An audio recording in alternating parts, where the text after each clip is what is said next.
যাদের অসগ্যাস পাইলস এগুলি 3 প্রকারের হয়। গুটি একটা মলদ্বারের বাহিরে হয়, আর একটা গুটি একটু ভিতরে হয়, আর একটা গুটি একবারে ভিতরে হয়। একবারে ভিতরে যে গুটিটা হয় সেটার ক্ষেত্রে চিকিৎসা বলে দিই। একদম ভিতর থেকে গুটি বাহিরে আসে, আবার চাপ দিলে ভিতরে চলে যায়।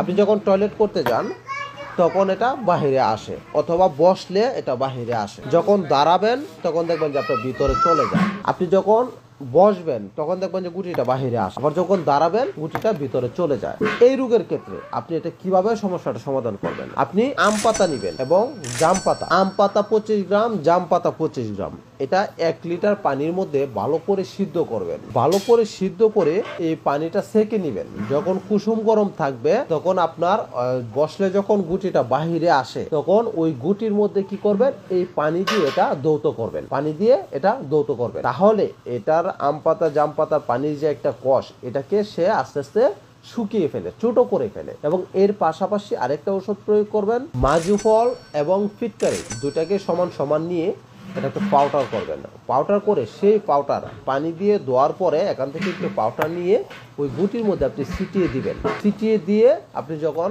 দাঁড়াবেন তখন দেখবেন যে গুটিটা ভিতরে চলে যাবে। এইভাবে যদি আপনি 20-25 দিন করতে পারেন বা সর্বোচ্চ 21 দিন করতে পারেন, তাহলে আপনার গুটিটা শুকিয়ে আপনার ভিতরেই আপনার মিশে যাবে, এটা আর থাকবে না ইনশাআল্লাহ। অবশ্যই ফ্রেন্ডস এইভাবে ইউজ করবেন, তাহলে আপনার সমস্যাটা চলে যাবে।